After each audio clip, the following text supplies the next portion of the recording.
السلام علیکم ورحمۃ اللہ وبرکاتہ۔ محترم دوستو، اللہ تبارک و تعالیٰ نے انسان کو مٹی سے پیدا کیا ہے، اور مٹی سے پیدا کرنے کے بعد اس کے اندر دو خوبی رکھی ہے، ایک خیر یعنی نیکی کی خوبی اور دوسری شر یعنی برائی کی خوبی۔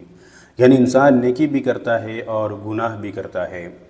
اس کے اندر اختیار دیا گیا ہے کہ چاہے وہ تو اللہ کی اطاعت فرما برداری کی زندگی گزارے، چاہے نافرمانی کر کے زندگی گزارے۔ اس کے برخلاف فرشتوں کو اللہ تبارک و تعالیٰ نے نور سے پیدا کیا ہے، جس کے اندر صرف خوبی جو ہے وہ نیکی کی خوبی ہے، اس کے اندر برائی کرنے کا مادہ نہیں ہے۔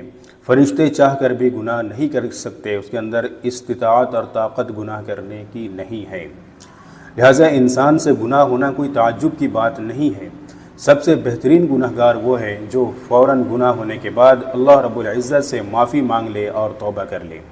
ایک حدیث میں اللہ کے رسول صلی اللہ علیہ وسلم نے ارشاد فرمایا کہ قسم ہے اس ذات کی جس کے قبضے میں محمد کی جان ہے، اگر تم گناہ کرتے کرتے زمین اور آسمان کی خلاؤں کو بھر دو اور پھر اللہ رب العزت سے توبہ اور استغفار کرو تو اللہ رب العزت ضرور بالضرور تمہارے سارے گناہوں کو بخش دے گا۔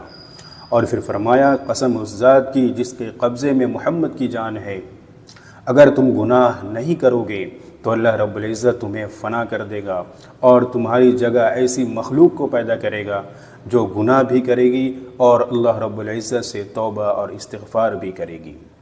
لہٰذا انسان سے گناہ ہونا کوئی تعجب کی بات نہیں ہے۔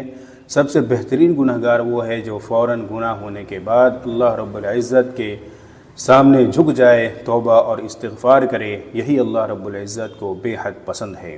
لیکن یاد رکھیے، گناہ کے بھی دو قسمیں ہیں، ایک حقوق اللہ اور دوسرا حقوق العباد۔ جو گناہ حقوق اللہ سے متعلق ہو، جیسے کہ نماز نہ پڑھنا، روزہ نہ رکھنا، شراب پینا، یہ وہ گناہ ہے جو اللہ رب العزت سے متعلق ہے۔ لہٰذا ان گناہوں کے متعلق اللہ رب العزت قیامت کے دن اپنے فضل و کرم سے معاف فرما دے گا۔ اور دوسرا گناہ ہے حقوق العباد سے متعلق، یعنی انسانوں کے حقوق سے متعلق۔ جو گناہ حقوق العباد سے متعلق ہو، جیسے کہ کسی کو گالی دینا، کسی کو ناحق قتل کر دینا، کسی کی زمین ہڑپ لینا، کسی کو ناحق تکلیف پہنچانا، یہ وہ گناہ ہے جو قیامت کے دن اللہ رب العزت معاف نہیں کرے گا جب تک کہ صاحب حق سے معافی مانگ نہ لے۔ ایک حدیث میں آیا ہے کہ قیامت کے دن ایک شخص احد پہاڑ کے برابر نیکی لے کر آئے گا، لیکن اس نے دنیا میں کسی کو گالی بھی دی ہوگی، کسی کو تکلیف بھی پہنچائی ہوگی، کسی کو ناحق قتل بھی کیا ہوگا، تو اللہ رب العزت فرمائیں گے کہ فرشتوں اس کی ساری نیکیاں صاحب حق کو دے دو۔ اس کی ساری نیکیاں ختم ہو جائیں گی اور صاحب حقوق کو دے دی جائے گی، یہاں تک کہ اس کے پاس ایک بھی نیکی نہیں بچے گی۔ اس کے باوجود کچھ لوگ ایسے ہوں گے جس کا حق ابھی تک پورا نہیں ہوا ہوگا۔